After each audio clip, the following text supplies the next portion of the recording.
ప్రభుత్వం నుండి గొప్ప శుభవార్త. 3 గ్యాస్ సిలిండర్ ఉచితం. ఎప్పటి నుంచి అంటే ఈ యొక్క టాపిక్ గురించి పూర్తిగా తెలుసుకుందాం. అంతకంటే ముందుగా మన ఛానల్ కొత్తగా వచ్చినట్లయితే సబ్స్క్రైబ్ బటన్ నొక్కని బెల్ ఐకాన్ దానిలో పెట్టుకోండి. ఖచ్చితంగా ఈ వీడియోకి లైక్ చేసినప్పుడైతే మరింతమందికి అయితే వీడియో షేర్ అవుతుంది. మన ఛానల్కి అయితే మీకు సపోర్ట్ అనేది ఈ విధంగా కోరుకున్నానండి. ప్రభుత్వం నుండి గొప్ప శుభవార్త. 3 గ్యాస్ సిలిండర్ ఉచితం. ఎప్పటి నుంచి అంటే ఈ యొక్క టాపిక్లో మనం ఇక్కడ మెయిన్ పాయింట్ చూసినట్లయితే ఉచిత సిలిండర్ ప్రభుత్వం నుండి వచ్చిన గొప్ప శుభవార్త అండి. చూసినట్లయితే ఉచిత సిలిండర్ ఆంధ్రప్రదేశ్ ప్రజలకైతే ఇది ఒక రకమైన సంతోషకరమైన వార్త అని చెప్పుకోవచ్చండి.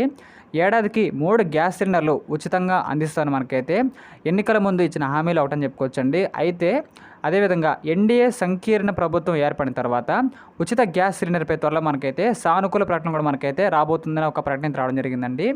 ఇది ఆంధ్రప్రదేశ్ ప్రజలకైతే శుభవార్తలా ఉండబోతుంది.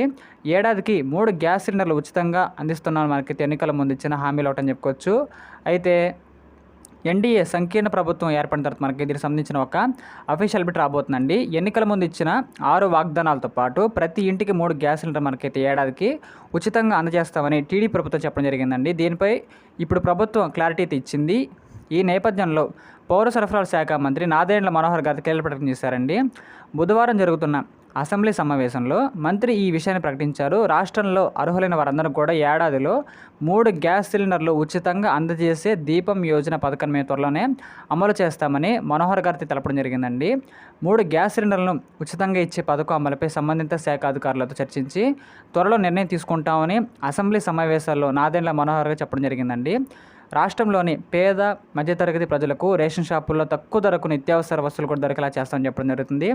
దీనిని పూర్తంగా రేపు జరిగే మంత్రివర్గ సమావేశంలో 3 గ్యాస్ సిలిండర్లు ఉచితం ఇవ్వడంపై నిర్ణయం తీసుకునే అవకాశం ఉంది అని చెప్పడం జరుగుతుందండి. ఇంకా అదేవిధంగా హోల్సేల్ వ్యాపారులు, మిల్లర్లు, సివిల్ సప్లయర్లు సమావేశానికి మంత్రి నాదెండ్ల మనోహర్ గారితో హాజరయ్యారని చెప్పుకోవచ్చండి. ఈ సమావేశంలో అవసరమైన బియ్యం, కందిపప్పు, ఉడకబెట్టిన బియ్యం ధరలైతే తగ్గించాలని అనుకోవడం జరుగుతుంది. ఇంకా అదేవిధంగా నిర్ణయాత్మకంగా చూసినట్లయితే బహిరంగ మార్కెట్లో పప్పులు కిలో వచ్చేసి ఇప్పుడు 180 నుంచి 160 ఉందని చెప్పుకోవచ్చు అండి. కిలో బియ్యం వచ్చేసి 52.40 నుంచి మనకైతే 48 ఉన్నట్టు తెలుస్తుంది. అదేవిధంగా స్టీమ్డ్ రైస్ చూసినట్లయితే 49 రూపాయల నుంచి 55.85 ఉందని చెప్పుకోవచ్చు అండి. ఇందుకు తగిన ఏర్పాట్లు చేయాలని ఇక్కడైతే జాయింట్ కలెక్టర్లు ఆదేశించడం జరిగింది. ఈ సమావేశంలో Shri Siddharth Jain IAS, mister Veerapandian IAS పాల్గొనడం జరిగిందని చెప్పుకోవచ్చు అండి.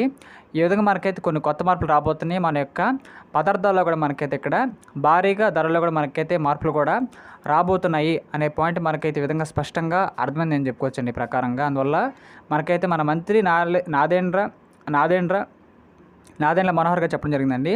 ఇలాంటి మరిన్ని కరెంట్ అఫైర్స్ కోసం మన ఛానల్ని లైక్ చేయండి, షేర్ చేయండి, సబ్స్క్రైబ్ చేయండి ఖచ్చితంగా. Thank you.